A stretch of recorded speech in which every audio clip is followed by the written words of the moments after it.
Everyone.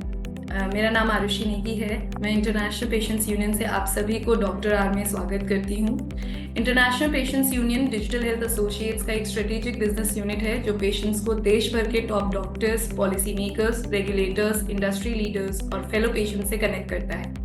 International patients union का विश्वास patients को सशक्त करने में है, इसलिए पेशेंट्स यूनियन ऐप, जो कि एंड्रॉयड और आईफोन दोनों प्लेटफॉर्म्स पर उपलब्ध है, काफ़ी विशेष फीचर्स प्रदान करती है।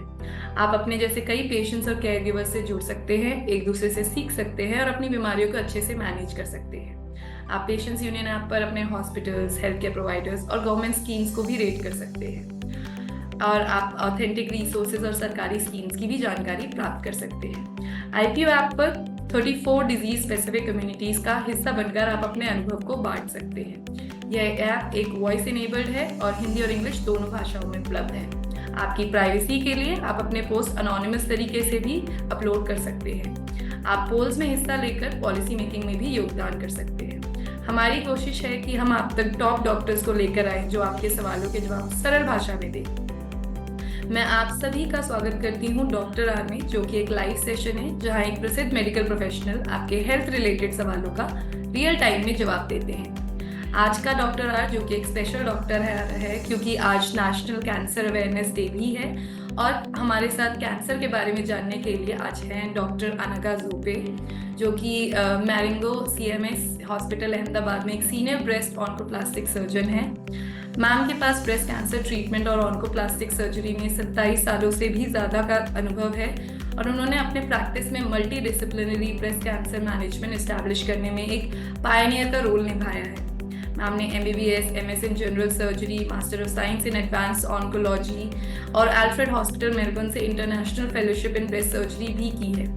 उन्होंने इकोल यूरोपियन देश पेरिस में भी ट्रेनिंग लेके Royal Australian College of Surgeon से प्रेस्टिजियस रोवन निक स्कॉलरशिप भी हासिल किया है। मैं अपने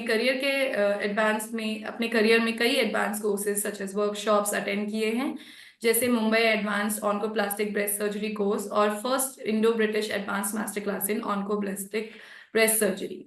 अपने करियर के दौरान डॉक्टर मैम ने BJ मेडिकल कॉलेज में असिस्टेंट प्रोफेसर और अपोलो हॉस्पिटल में सीनियर कंसल्टेंट के तौर पर भी काम किया है।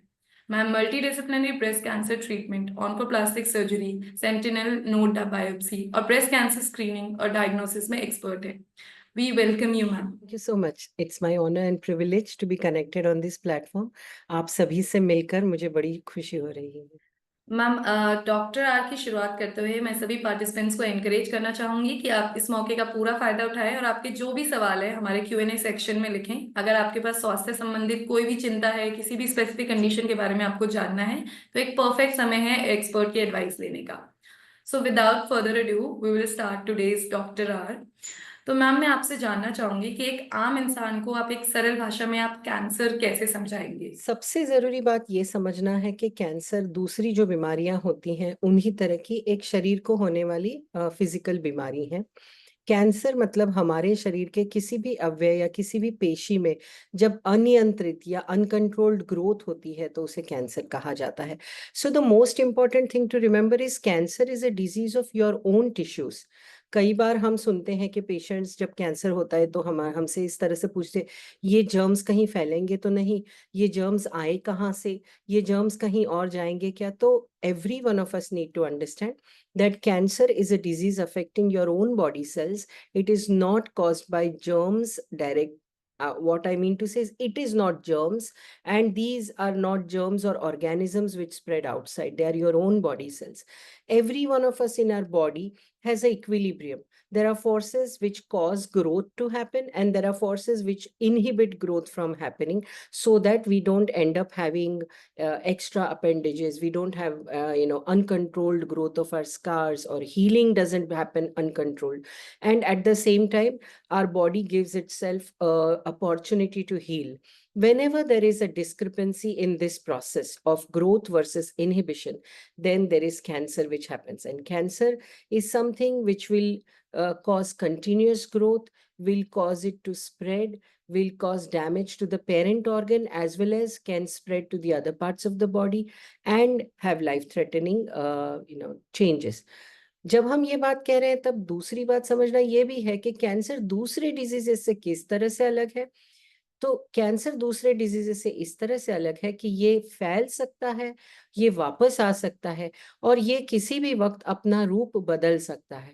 सो इसीलिए हमें जो है कैंसर के बारे में ज़्यादा जागरूक रहना है और उसकी सही ट्रीटमेंट जो है वो थैंक करवानी यू है। मैम। आप मुझे बता सकते हैं मैम कि कैंसर कितने प्रकार का, कितने टाइप्स का हो सकता है? इसका आंसर इन्फिनिट है। कैंसर इन्फिनाइट नंबर्स का होता है, इन्फिनाइट टाइप्स का होता है।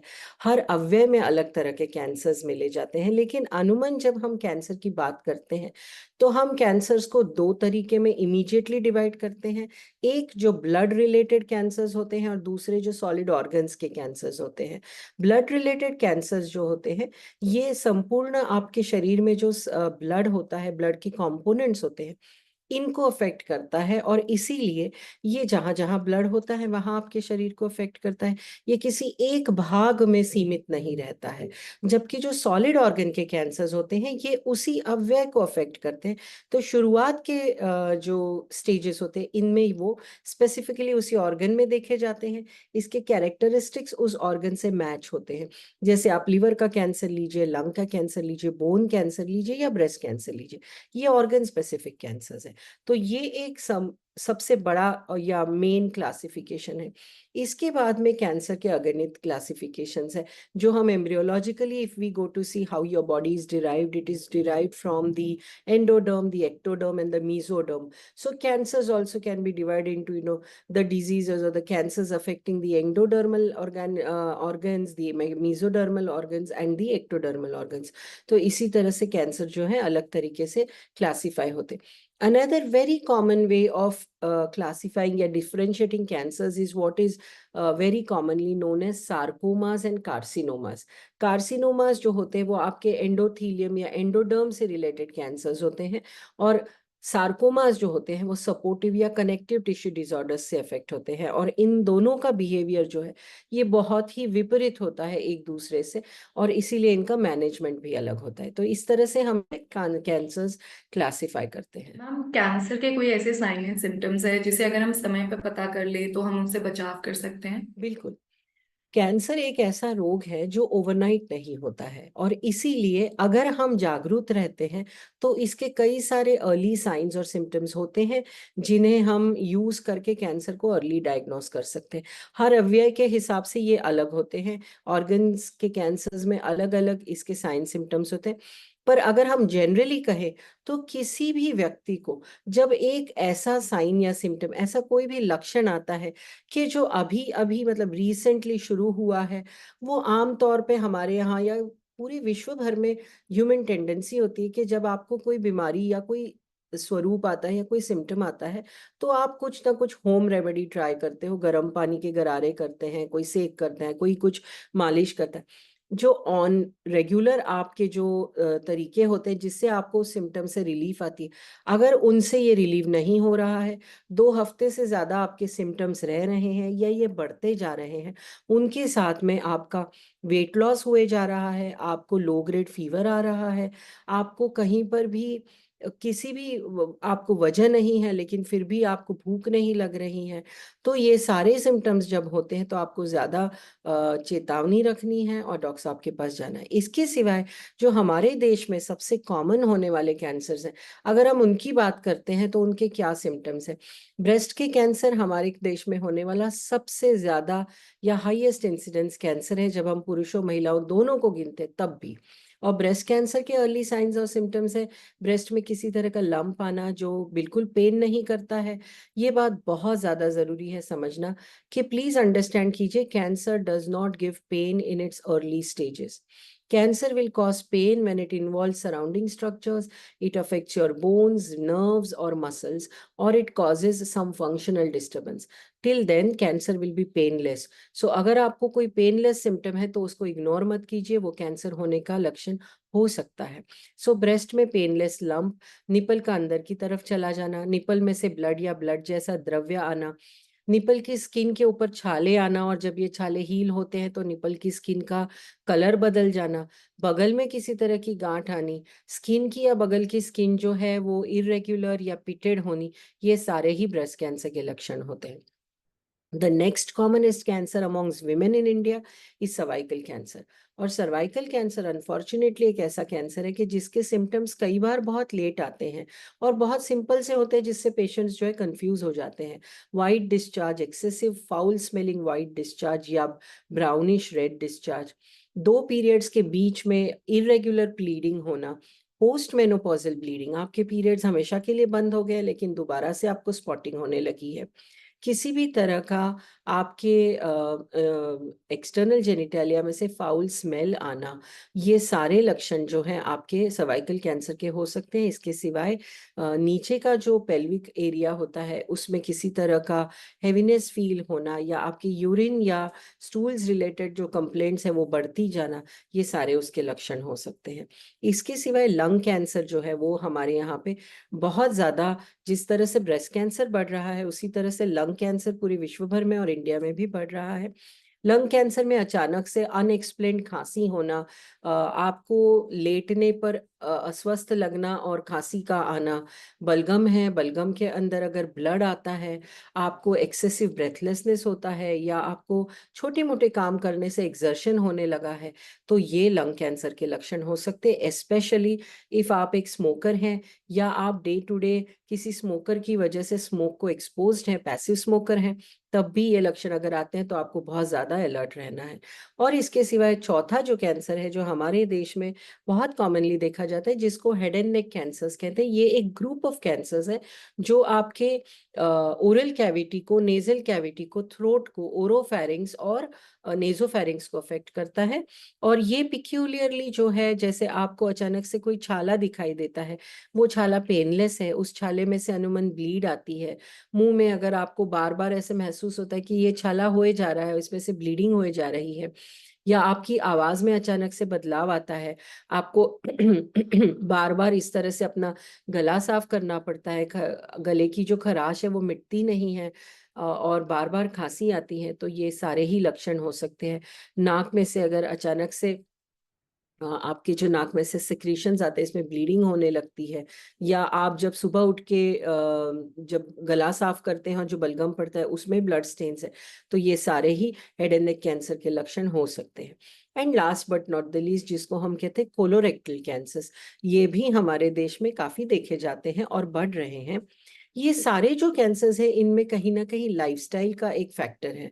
और कोलोरेक्टल कैंसर में भी अगर अचानक से आपके जो स्टूल्स की या स्टूल्स पास करने की फ्रीक्वेंसी है या उसका जो कंसिस्टेंसी है, इसमें बदलाव आने लगता है, कभी आपको कॉन्स्टिपेशन होता है, कभी आपको डायरिया होता है, ये रिपीटेडली ऑल्टरनेट करते हैं, ब्लड में आपको अचानक से पेनलेस ब्लड जाने लगता है, बहुत वेट लॉस होता है, आपका पेट फूल जाना, पेट की जो साइज है ये बड़ी होना, ये सारे ही उसके लक्षण हो सकते हैं। और इसीलिए आप लोगों को जो है इन सारे सिम्टम्स को लेके चौकन्ना रहना है। और अगर इनमें से कोई भी सिम्टम लंबे अरसे तक चल रहे हैं और मामूली इलाज से ठीक नहीं हो रहे हैं, तो आपको जरूर कैंसर के लिए इसका एक अलर्टनेस रखना है। मैम, आप मुझे बता दीजिए, जैसे आप एक स्पेशलिस्ट है तो आपके पास किस तरह के पेशेंट्स आते हैं? क्या वो अर्ली स्टेज में होते हैं, क्या वो लेट स्टेज में होते हैं? ये बहुत ही अच्छा सवाल है आरुषि। अगर आप देखने जाएं तो इंडिया में ब्रेस्ट कैंसर जो है, मैं ब्रेस्ट कैंसर स्पेशलिस्ट हूँ और मैं ब्रेस्ट कैंसर के पेशेंट्स को ट्रीट करती हूँ। ब्रेस्ट कैंसर अगर आप देखते हैं तो आज भी इंडिया में काफी लेट स्टेज में प्रेजेंटेशन होता है।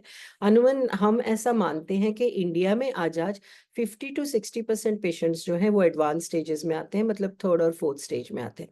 हमारी अपनी प्रैक्टिस में हम जो है, मैं अपनी खुद की प्रैक्टिस में सेकंड और थर्ड स्टेज के पेशेंट सबसे ज्यादा देखती हूँ, जबकि अब थैंकफुली फर्स्ट स्टेज के पेशेंट्स भी बहुत ज्यादा आने लगे हैं। और इसकी वजह है कि हम अवेयरनेस क्रिएट कर रहे हैं, हमारे पेशेंट्स ज्यादा अवेयर हैं और वो स्क्रीनिंग का जो पद्धति है उसको अपना रहे हैं, वो खुद अपनी जांच कर रहे हैं, और इसीलिए ये महिलाएं जो है अर्लियर स्टेज में डिटेक्शन के लिए आ रही हैं। क्या कोई ऐसे रिस्क फैक्टर्स है जिस पर एक आम इंसान ध्यान दे सकता है और अपना बचाव कर सकता है? जैसे आपने मुझे पहले ही कहा था कि कैंसर कैसी बीमारी है, तो कैंसर जिस तरह की बीमारी है उसमें जब हम रिस्क फैक्टर्स की बात करते हैं तो वो दो तरीके के रिस्क फैक्टर्स होते हैं। एक जो आपके लिए अनकंट्रोलेबल है, अगर वो रिस्क फैक्टर्स आपकी केस में हैं तो आप उन्हें बदल नहीं सकते। और दूसरा जो ग्रुप ऑफ रिस्क फैक्टर्स है, ये लाइफस्टाइल रिलेटेड रिस्क फैक्टर्स होते हैं या ये एक्सटर्नल रिस्क फैक्टर्स होते हैं। अगर आप इन रिस्क फैक्टर्स को कंट्रोल करते हैं तो हर इंसान अपनी एक जो individual risk of getting breast cancer है, सर्वाइकल कैंसर है, लंग कैंसर है, हेड एंड नेक कैंसर है और कोलोरेक्टल कैंसर है, ये पांचों पांच जो कैंसर्स अगर आप देखिएगा तो ये इनका लाइफस्टाइल का इन पर बहुत बड़ा असर है। और अगर आप इनको कंट्रोल कीजिएगा तो ये रिस्क आपकी कम होगी। तो अनकंट्रोलेबल फैक्टर्स में अगर आप देखेंगे तो अनुवंशिकता का जो एक रोल होता है या जेनेटिक फैक्टर्स का जो रोल होता है, ये बहुत स्ट्रांग होता है। इनमें दो तरीके की जो है आप लोगों मतलब सभी लोगों को जागरूक रहना है कि एक फैमिलियल टेंडेंसीज होती हैं। हर फैमिली में जो हमारी जीन्स होती हैं ये इनका मेकअप सिमिलर होता है। And I resemble more with a family member than I resemble with a third person. So इसीलिए अगर मेरी फैमिली में अमुक इलनेसेस हैं, अमुक टेंडेंसीज हैं, तो वो मेरी फैमिली के दूसरे मेंबर से मैच होंगी। इसके सिवाय मुझे जो जेनेटिक इनहेरिटेंस मिला है, जो जीन्स मिले हैं, अगर इनमें कोई जीन्स की खराबी है, जैसे जीन म्यूटेशन है, अभी मैंने आपको कहा था कि कैंसर में या बॉडी में एक इक्विलिब्रियम की जरूरत है, ग्रोथ फैक्टर्स और इनहिबिटरी फैक्टर्स की। इसमें एक बड़ा रोल जो जीन्स होती हैं, जिनको सेल रिपेयर जीन्स कहते हैं, इनका होता है। इन सेल रिपेयर जीन्स का काम होता है कि वो आपकी बॉडी में होने वाले कैंसरस चेंजेस को रिपेयर करती है। अगर इन सेल रिपेयर जीन्स में किसी तरह का डिफेक्ट है तो आपको वो प्रोटेक्ट नहीं करती हैं and then you become extremely high risk for certain cancers. ऐसी सेल रिपेयर जीन्स की डिफेक्ट्स जो है, they are identified in breast cancer, they are identified in ovarian cancers, they are identified in lung cancers, they are also identified in certain types of colorectal cancers. So इसीलिए अगर ऐसी अनुवंशिकता की कोई deficiency आपकी family में है तो then you are at the highest risk. इसके सिवाय याद रखने वाली बात यह है कि जो अनकंट्रोलेबल फैक्टर्स हैं उनमें से ये है कि आप अगर महिला हैं तो आप जो है ब्रेस्ट कैंसर से पीड़ित होने की संभावना बहुत ज्यादा है, क्योंकि पुरुषों में भी ब्रेस्ट होते हैं, पुरुषों में भी ब्रेस्ट कैंसर होते हैं, लेकिन उसका प्रमाण बहुत कम होता है। एक महिला होने के चलते आपके शरीर में जो हार्मोनल फ्लक्चुएशंस आते हैं, तो महिलाएं जो है ये ब्रेस्ट कैंसर से पीड़ित होने की रिस्क ज्यादा होती है। उसकी सिवाय जो लंग कैंसर की अनुवंशिकता की मैंने आपको बात करी, अब कई सारे चेंजेस ऐसे होते हैं आपके बॉडी में जो आपके हाथ में नहीं होते हैं। जैसे आपका पीरियड बहुत जल्दी शुरू होना और बहुत देर तक चलना, इसका इफेक्ट जो फीमेल रिप्रोडक्टिव ऑर्गन के कैंसर्स हैं, जैसे आपके ब्रेस्ट का कैंसर है, ओवेरी का कैंसर है, इस पे अफेक्ट करता है। अब बाकी रहे एक्सटर्नल फैक्टर्स। एक्सटर्नल फैक्टर्स में एडिक्शंस और लाइफस्टाइल फैक्टर्स, इनके सिवा एक्सटर्नल काफी सारे फैक्टर्स होते हैं जिनकी भी हम बात करेंगे। लेकिन हर इंसान के कंट्रोल में क्या होता है, उसके अपने लाइफस्टाइल फैक्टर्स और उनकी एडिक्शन हिस्ट्री। आज आज हमारे देश में और बाकी सभी देशों में एडिक्शंस की वजह से होने वाले कैंसर्स बहुत ज्यादा बढ़ रहे हैं। Tobacco is one of the biggest culprits, और टोबैको की वजह से ऐसा कोई अवयव नहीं है हमारे शरीर में जिसमें कैंसर नहीं होता या जिसके कैंसर की संभावना बढ़ती नहीं है। परंतु मुख्यत्वे हेड एंड नेक कैंसर्स और लंग कैंसर्स और कोलोरेक्टल कैंसर्स जो है, इन पर टोबैको की बहुत बड़ी असर होती है। और chronic tobacco use either by chewing, sniffing or by smoking will increase this risk, one of the biggest risk factors. The second risk factor is your addiction to alcohol.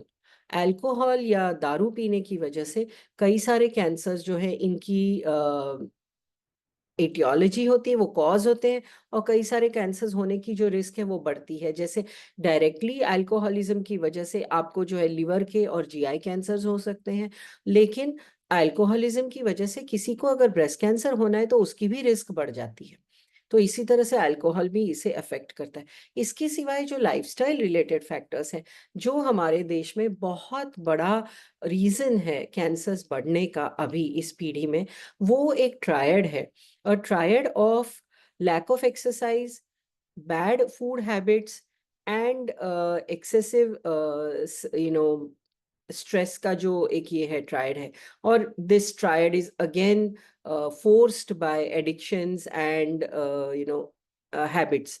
सो इसी की वजह से ये जो आपको ओबेसिटी देखने मिलती है कि आप एक्सरसाइज नहीं करते हैं, आप सही ढंग से खाना नहीं खाते हैं, और स्ट्रेस का आपके शरीर पर जो साइड इफेक्ट आते हैं, तो उसकी वजह से जो ओबेसिटी देखी जाती है, that is one of the very very strong reasons for promoting breast cancer, ovarian cancer, GI cancers and many other cancers in the body। and ये हमारे देश में एक वरीसम ये है, क्योंकि अभी हमारा देश जो है डायबिसिटी नाम के एक लाइफस्टाइल रिलेटेड डिजीज से अफेक्ट हुए जा रहा है, जिसमें डायबिटीज और ओबेसिटी का दोनों का कॉम्बिनेशन होता है, और महिलाएं इसमें बहुत ज़्यादा पीड़ित रहती हैं।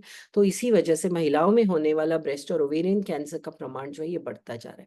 इसके सिवाय कई सारे कैंसर जो हैं ये बैड सेक्सुअल हैबिट्स की वजह से या रॉन्ग सेक्सुअल हैबिट्स की वजह से होता है, कि जो men as well as women multiple sexual partners रखते हैं, अनप्रोटेक्टेड सेक्स में पार्टिसिपेट करते हैं, जिसकी वजह से इनको बहुत सारे सेक्सुअली एसोसिएटेड या सेक्सुअली ट्रांसमिटेड डिजीजेस का सामना करना पड़ता है। तो इन वजह से स्पेशली कॉमनली जब ह्यूमन पैपिलोमा वायरस इन्फेक्शन होता है, तो सर्वाइकल कैंसर और पिनाइल कैंसर, और आजकल जो नया देखने में आया है कि जो लोग ओरल सेक्स प्रैक्टिस करते हैं उनको head and neck cancer, HPV human papilloma virus associated होने की रिस्क बहुत ज़्यादा होती है। और इसके सिवाय बाकी के जो एक्सटर्नल फैक्टर्स होते हैं ये भी बहुत मायने रखते हैं। वो स्पेसिफिक होते हैं, जैसे जो लोग पेंट इंडस्ट्री में काम करते हैं, जो पेट्रोकेमिकल इंडस्ट्री में काम करते हैं, जिनको फ्यूम्स से एक्सपोजर रहता है, अगर वो एग्जैक्ट प्रिकॉशंस नहीं लेते हैं, जो रेडियो एक्टिव इंडस्ट्री में काम करते हैं जहाँ उनको रेडियो एक्टिव एक्सपोजर है, अगर वो प्रिकॉशंस नहीं लेते हैं तो उन्हें इन केमिकल से रिलेटेड कैंसर्स हो सकते हैं। और पोल्यूशन जो है वो दिन ब दिन बढ़ता जा रहा है। We are not working to reduce pollution in our cities. ये पोल्यूशन जो है ये बहुत सारे कैंसर्स कर रहा है। और यंग एज में we are seeing cancers affect teenagers, lung cancers in young teenagers जो कभी स्मोक नहीं करे हैं। When we look at their lungs look black. जो प्रीवियसली हम गांव में अगर रहता था इंसान 75 ईयर्स का है तो हम उनके लंग्स में कभी नहीं देखते थे। शहर के लोगों में भी 65-70 तक हम ग्रे ब्लैक लंग्स नहीं देखते थे। अब हम बच्चों के लंग्स इस तरह के देखते हैं, and that is only because of the pollution. And you can not imagine कि ये कहाँ ले जाएगा हमें और कितना ज्यादा कैंसर्स को अफेक्ट करेगा। So all these are the different factors which affect cancers. I may have missed a few, but most commonly we need to remember intrinsic factors which are mostly hereditary या genetic या आपके familial होते हैं, extrinsic factors and your own lifestyle related factors जिसमें बहुत ज़्यादा role obesity का और bad food habits, lack of exercise और एडिक्शंस का आता है। मैम जैसे आपने अभी बोले कि बहुत सारा फैक्टर्स है, there are genetic factors also, there are external factors, तो ऐसे कोई टेस्ट है जिनसे हम जांच सकते हैं, कैंसर का पता लगा सकते हैं? आज के दिन में हमारे पास एक रामबाण उपाय या एक test which fits all the cancers नहीं है। Very soon we expect that we will have such a test. We are in research for it. अगर वो टेस्ट आ जाती है तो वो एक ब्लड टेस्ट रहेगी, इसको लिक्विड बायोप्सी कहते हैं, और वो ब्लड टेस्ट करने से आपको इमीडिएटली पता चल जाएगा कि क्या आपके शरीर में कहीं कैंसर है और वो कौन सा है। अब तक वो अवेलेबल नहीं है कमर्शियली, लेकिन तब तक हम क्या कर सकते हैं कि हर एक इंसान को जो है अपने शरीर के बारे में जागरूक रहना है, अपने शरीर में होने वाली चेंजेस के बारे में उन्हें अवेयर रहना है, अलर्ट रहना है। बॉडी के ऑर्गन्स को रेगुलरली चेक करना है जो हो सकते हैं, जैसे आप माउथ अपना चेक कर सकते हैं, स्पेशली अगर आप स्मोकर हैं, अगर आप टोबैको का सेवन करते हैं, अगर आपको कहीं दांत है जो बिल्कुल आपको चुभता ही रहता है, बार बार छाले कर रहा है, तो आप अपना ओरल कैविटी चेक कर सकते हैं। महिलाएं जो है रेगुलरली अपना ब्रेस्ट चेक करवा सकते हैं। महिलाओं को रेगुलरली सर्वाइकल टेस्ट जो है पैप्समियर जिसको कहते हैं, या अभी उसका एडवांस्ड वर्जन जो आता है HPV DNA टेस्ट जो है, ये करवाना है अपने डॉक्टर से या गायनेकोलॉजिस्ट के पास जाकर regularly.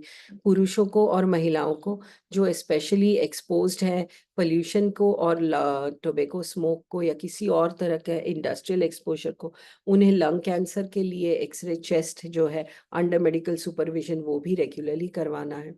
In short, regular checkup is life saving. कई बार हमारे यहाँ हम देखते हैं, जब हम पेशेंट्स को कहते हैं कि आप प्रिवेंटिव स्क्रीनिंग के लिए जाइएगा, तो वो मना करते हैं। वो कहते हैं कि अगर हम आपके पास आएंगे तो आप हमें डायग्नोस कर दोगे।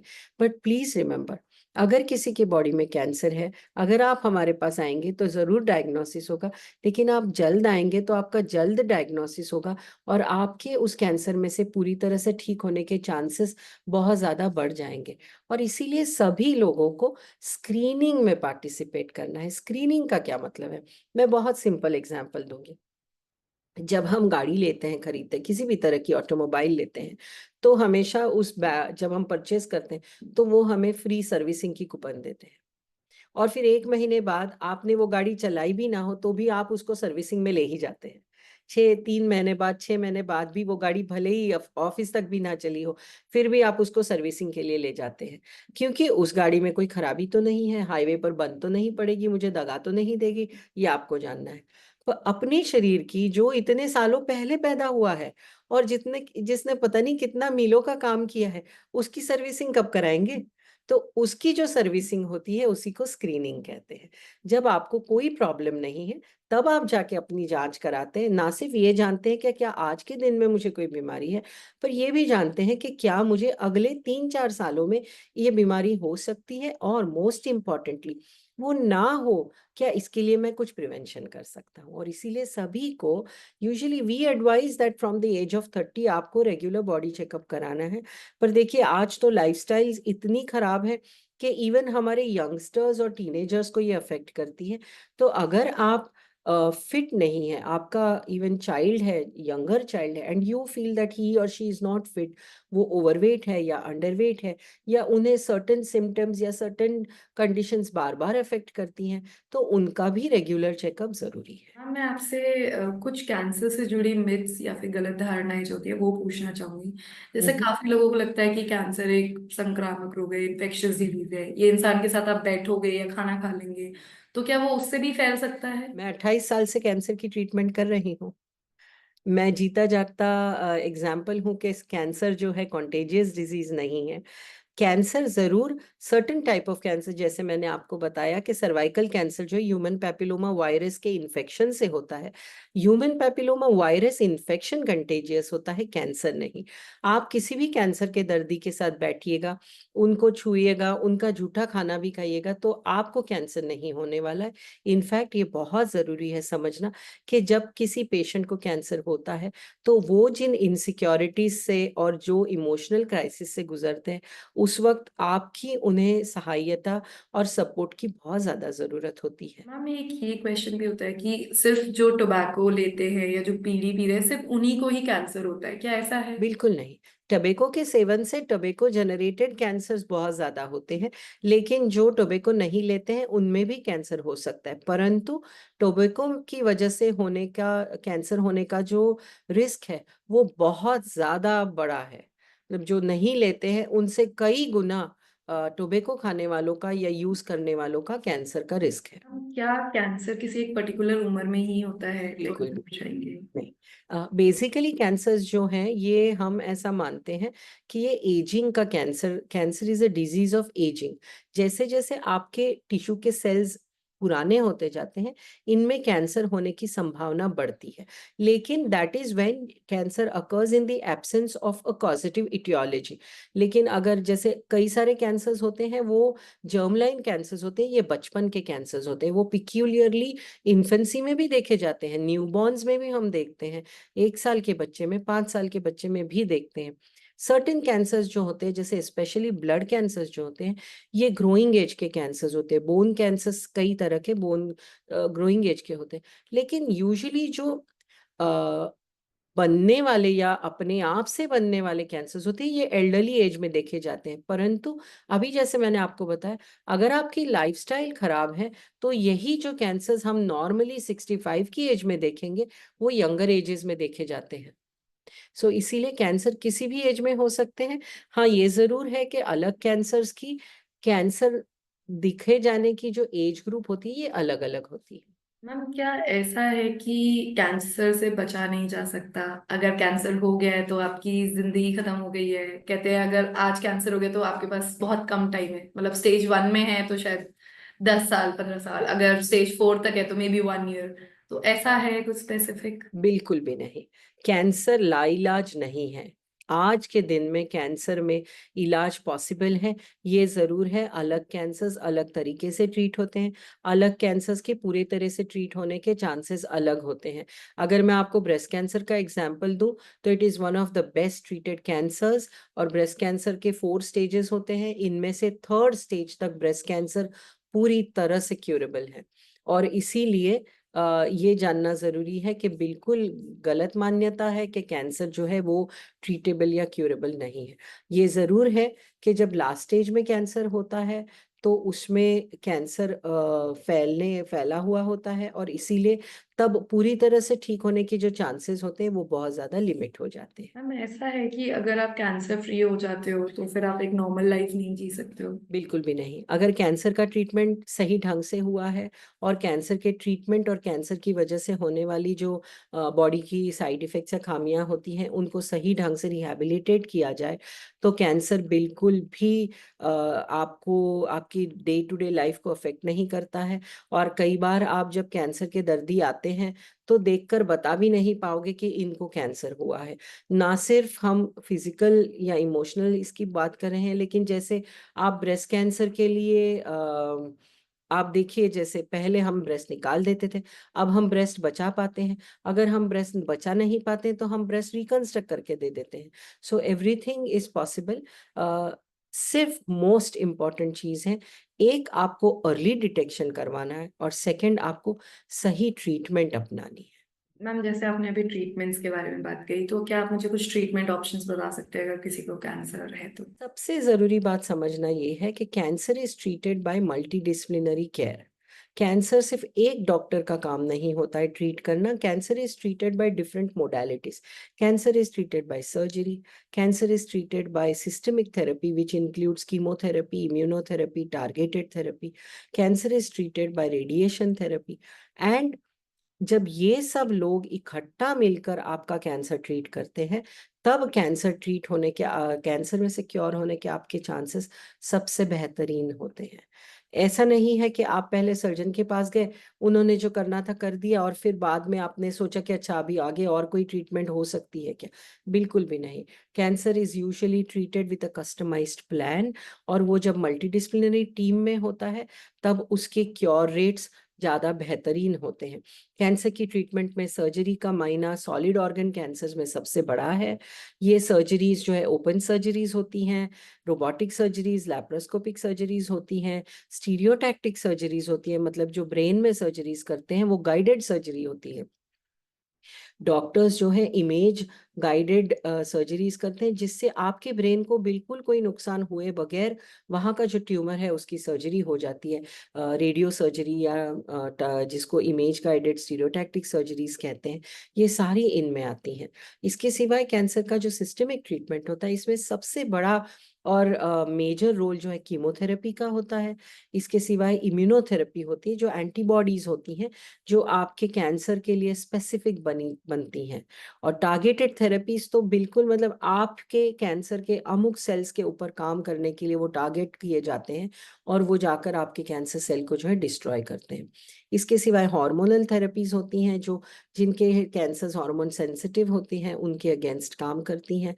और सबसे एक बहुत मेजर चंक जो है that is treated by radiation therapy, जो एक्सटर्नल भी हो सकती है इंटरनल भी हो सकती है। और आजकल तो अलग अलग एनर्जीज यूज होती हैं, फोटोन हो सकती है, प्रोटॉन हो सकती है, इलेक्ट्रॉन हो सकती है। सो डिपेंडिंग अपॉन कैंसर किस तरीके का है, ये different energy sources different formats में यूज किए जाते हैं। मैम जैसे काफी बार हम कीमोथेरेपी की बात करते हैं, हम बात करते हैं कि तो क्या ये जो कैंसर से जुड़ी दवाइयां हैं इनके साइड इफेक्ट्स होते हैं, और अगर होते हैं तो किस प्रकार के होते हैं? डेफिनेटली कैंसर की जुड़ी हुई जो थेरेपीज होती हैं ये इतनी स्ट्रांग होती हैं कि कैंसर जैसे सेल्स को ये डिस्ट्रॉय करती हैं, तो इनका कोई ना कोई साइड इफेक्ट्स बाकी सेल्स पर भी आता है। कीमोथेरेपी जो होती है यूजुअली फास्टेस्ट ग्रोइंग सेल्स पे काम करती हैं बॉडी में।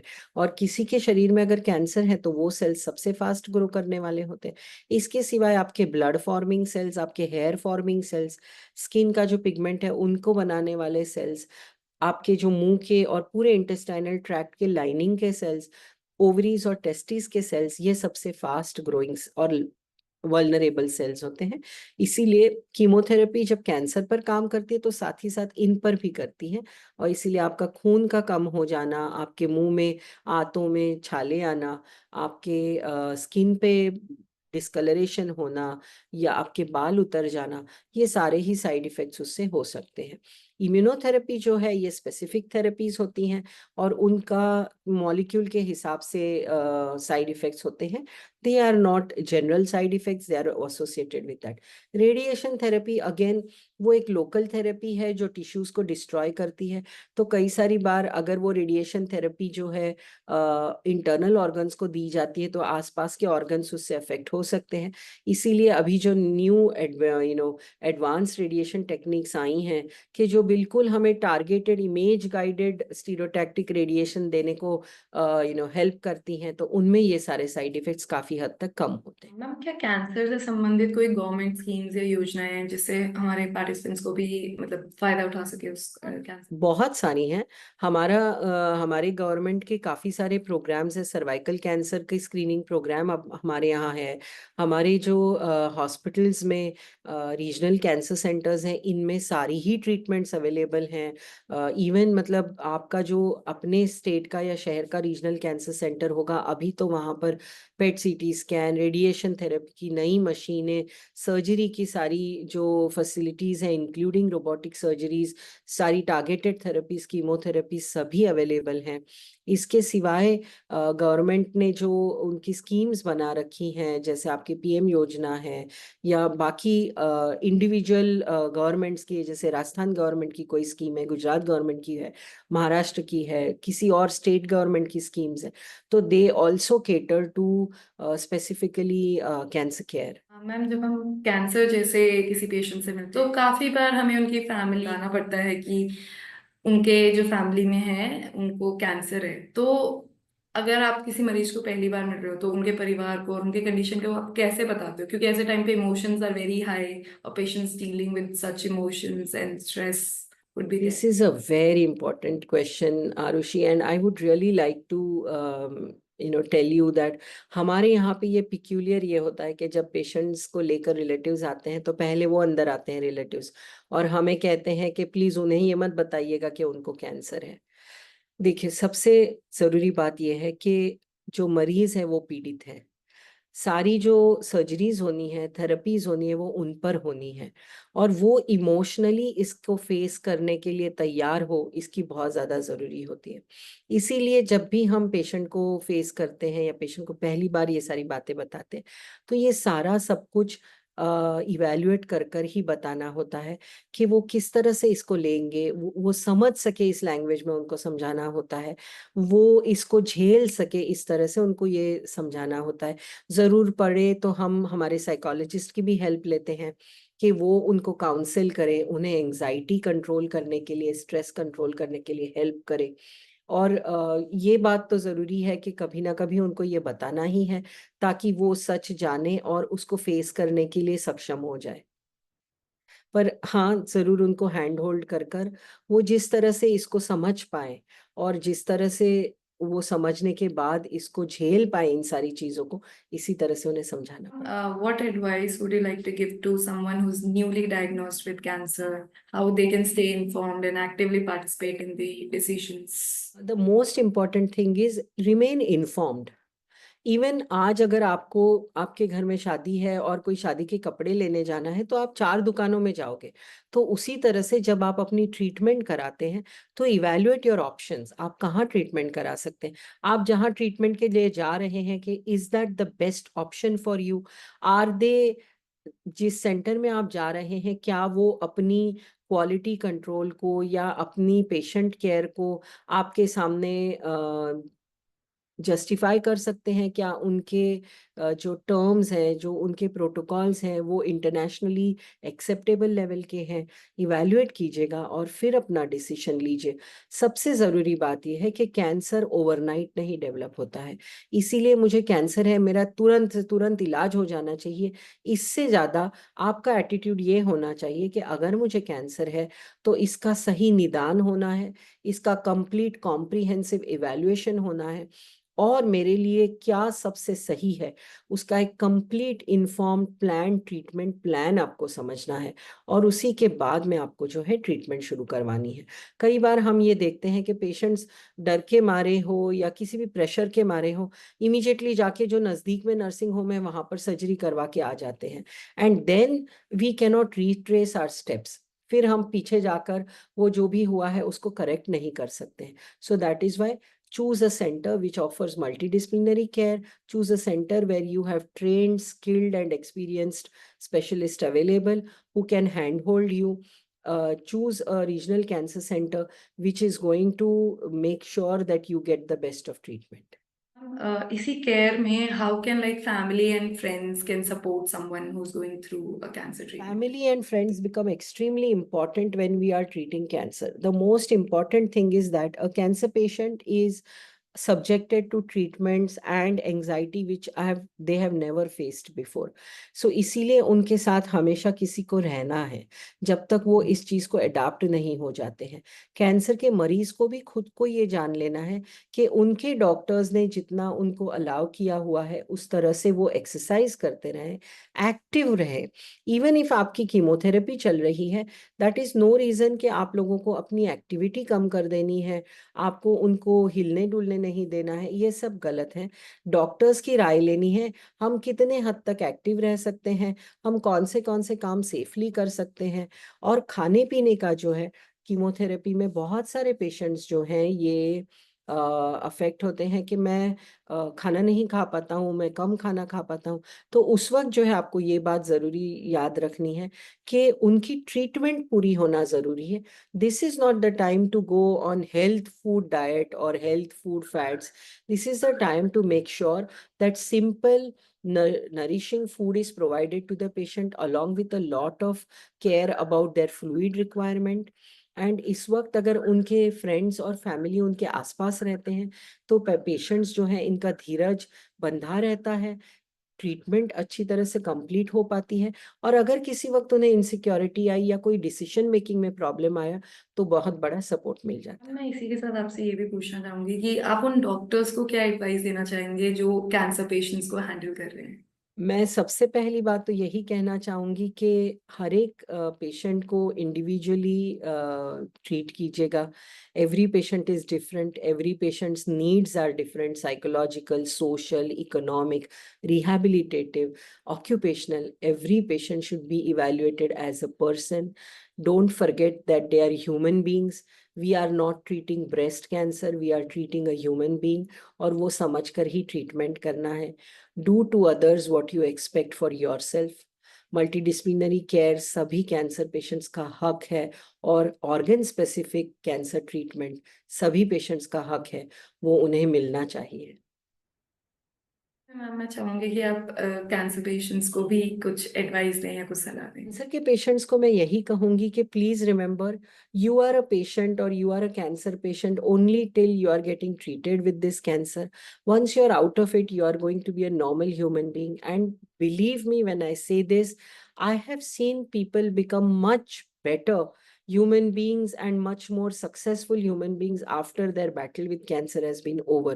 क्योंकि वो देख लेते हैं कि ये बीमारी ने मुझे क्या कर सकती थी और मैं किस में से बच गई हूँ, या कैसे किस तरह से मैं धीरज से आगे बढ़ गई हूँ। So this is just a passing phase of your life. Stay focused, take your doctor's advice and move ahead in life.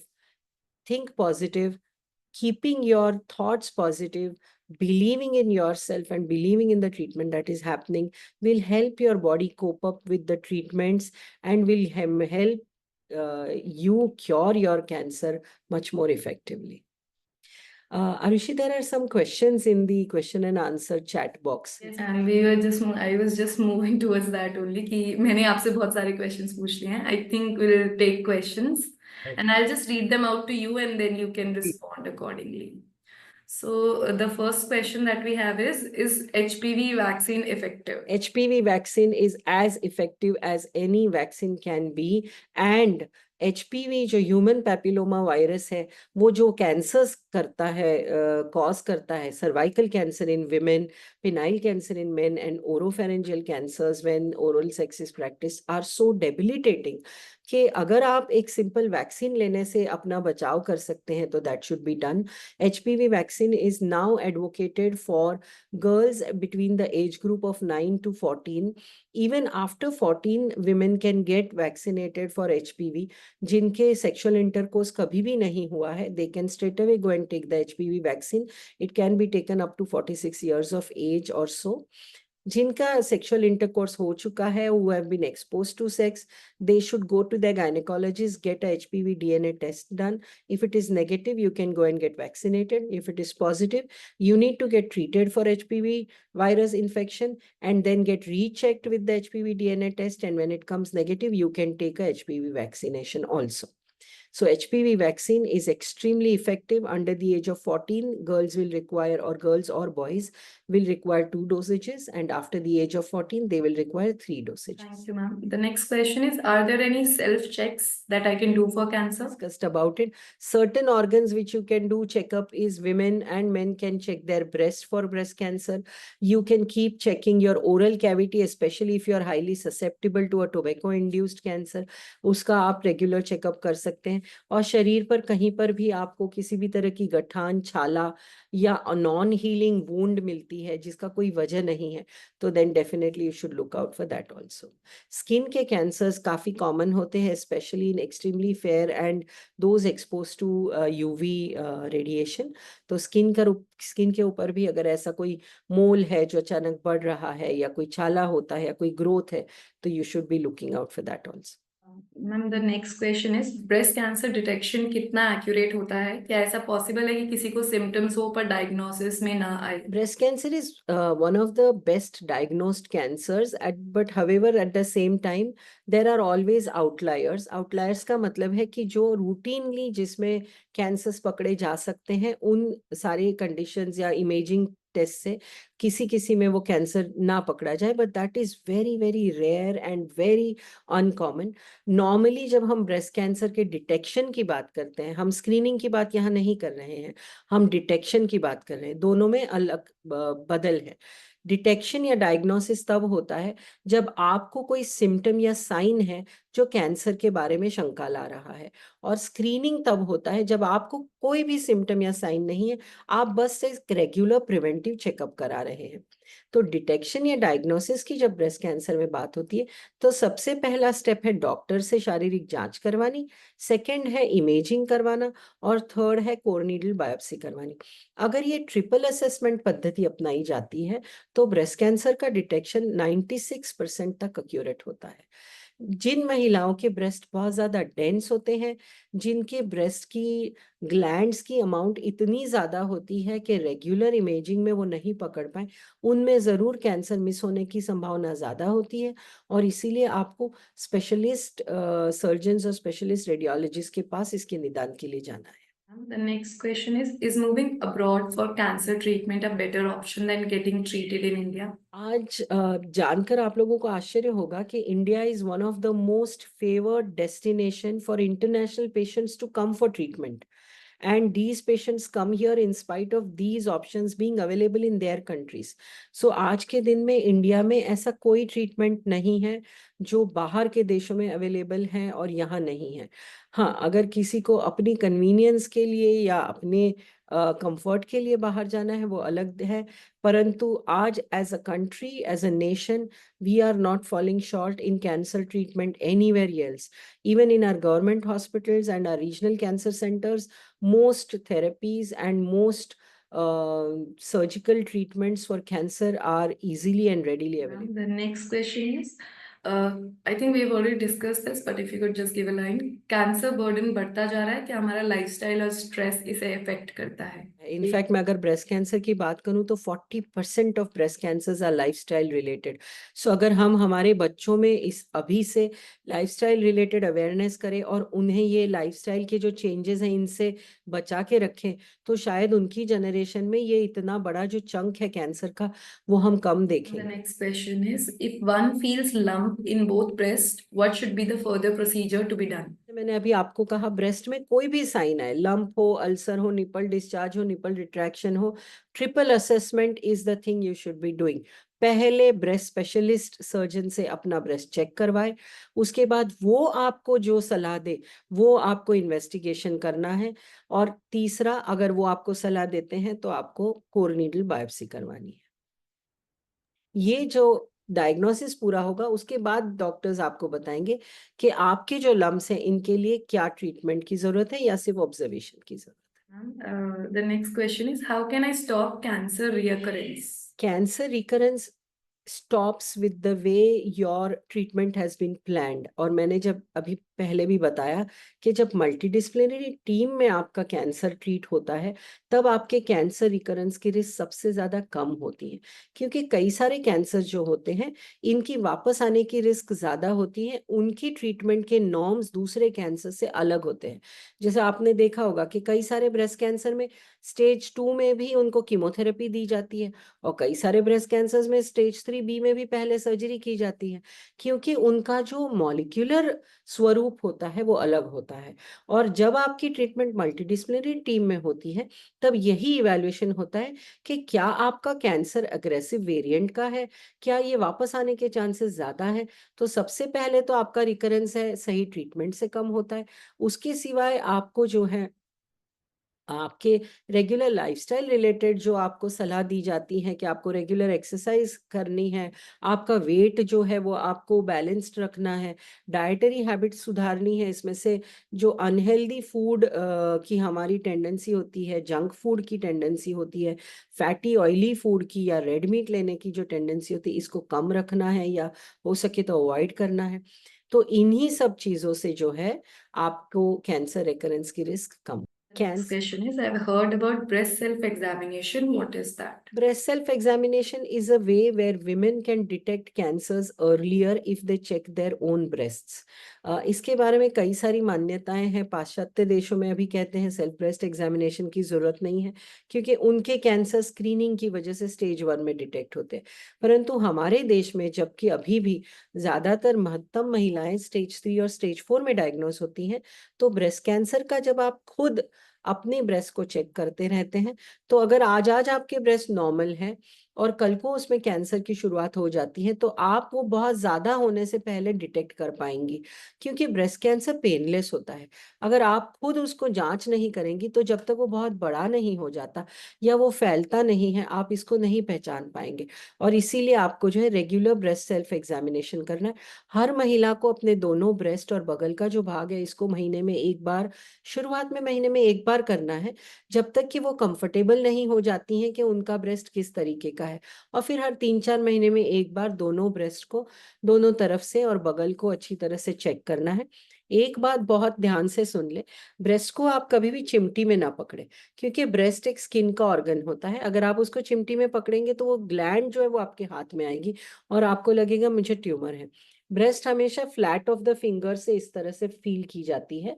अगर कहीं आपको डाउट आता है तो जिगजैग फिंगर मूव कीजिए या सर्कुलर मूव कीजिए, और अगर कहीं पर कोई लंप है तो उसको पहचान सकते हैं। The next question is, can a cancer patient participate in daily activities as they become weak due to disease? ये अगेन एक बहुत गलत मान्यता है कि कैंसर की वजह से पेशेंट्स वीक हो जाते हैं। कैंसर पेशेंट्स को तभी वीक करेगा जब वो बहुत ज़्यादा एडवांस्ड हो चुका है और जब उसने आपके जो वाइटल ऑर्गन्स हैं जैसे आपके लिवर है, लंग है, ब्लड है, इनको अफेक्ट किया है। अगर कैंसर लोकलाइज्ड है तो उसमें आप बिल्कुल रेगुलर आपकी हमेशा वाली जो एक्टिविटी है वो कर सकते हैं।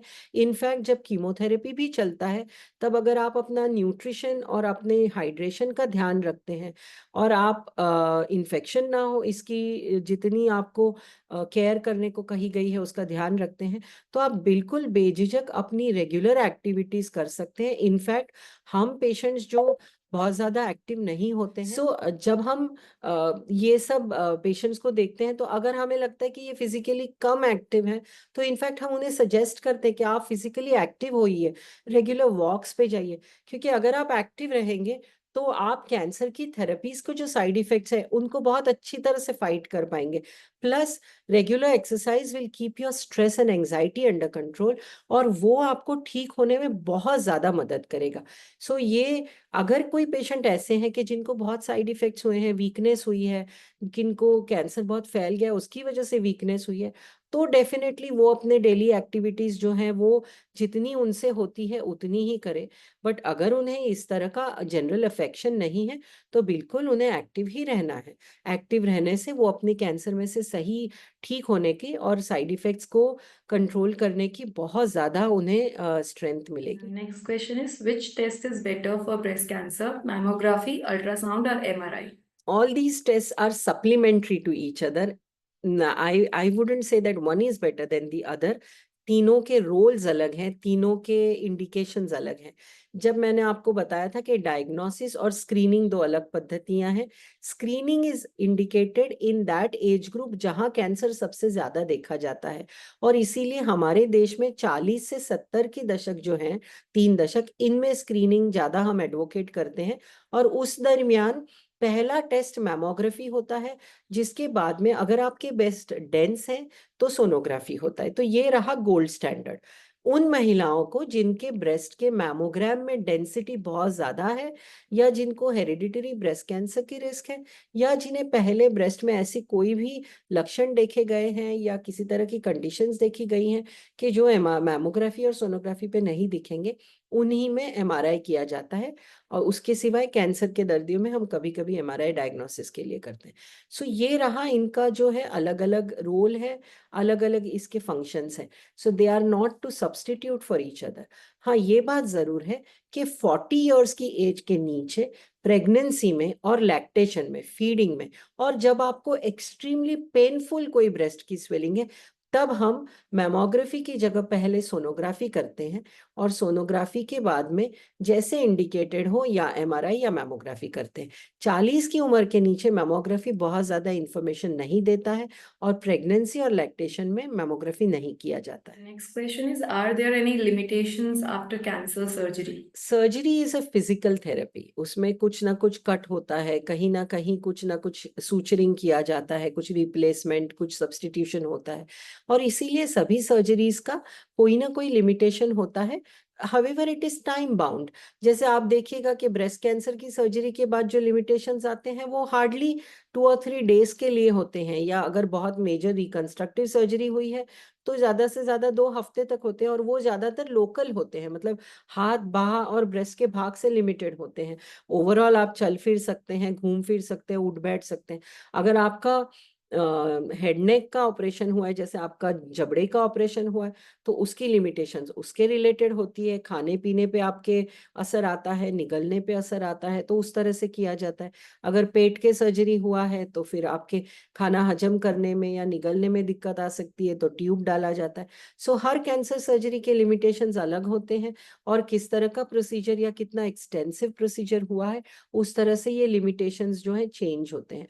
अनलेस एंड अनटिल ये परमानेंट डैमेज करते हैं, किसी तरह का एम्पुटेशन हुआ है, किसी तरह का डिसफिगरमेंट हुआ है, ये यूजुअली लिमिटेशंस जो हैं ये टेम्पररी होते हैं, और most of the times patients उसमें से रिकवर कर जाते हैं। The next question is follow-up important and how long do I have to do it?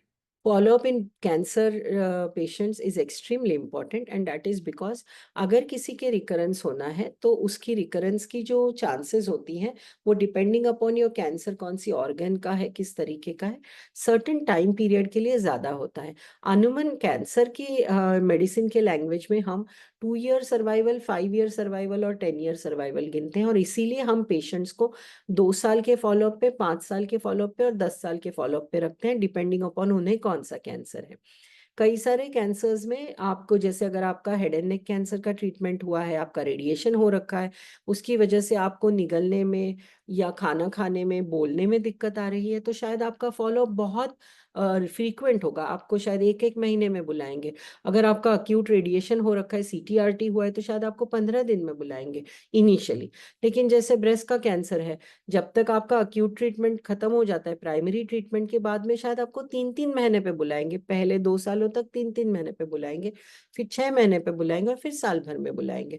So follow up is definitely important, 1 to check for recurrences, and 2 to check for side effects of the therapy so that you get rehabilitated properly into your normal life. Last question that we have is there are multiple HPV vaccines. Which one to get?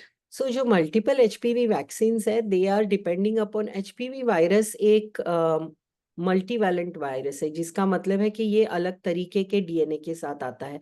जैसे हमने अभी Covid में देखा था, पहले एक virus आया, फिर दूसरा आया, फिर तीसरा आया, उसके जो स्ट्रेन्स है वो बदलते रहते हैं। तो HPV भी प्लूरेंट वायरस है जो अपने स्ट्रेन बदलता है, और we know number of HPV strains, and we know a number of HPV strains which are known to cause HPV associated cancers.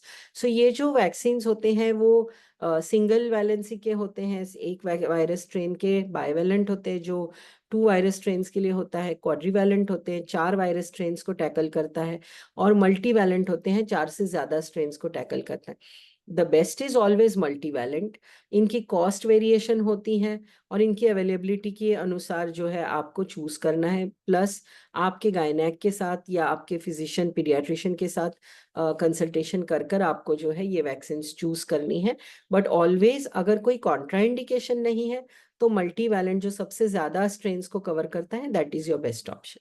Thank you so much, ma'am. I think with this we come towards the end of our doctor hour, and having you today was truly appreciable. I mean, आपने इतनी easy language, इतनी सरल भाषा में हमें cancer जैसी बीमारी को आपने हमें समझाया है. I think it will be very helpful for all the participants and people who are watching us. So thank you so much for your valuable time and insights today. We truly appreciate you sharing your expertise on cancer and breast cancer with us, and your answers have been incredibly informative, and which will help many of us to understand cancer, its risk factors and all those things in better way. So thank you so much. Thank you so much for having me.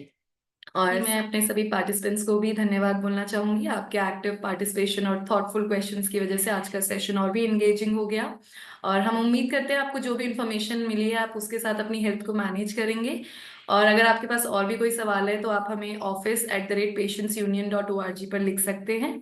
For more information stay connected with us and don't forget to download our app international patients union on which is available on iOS and Android. Thank you once again for being with us. We look forward to seeing you at our next Doctor Hour. Have a wonderful evening ahead. Thank you.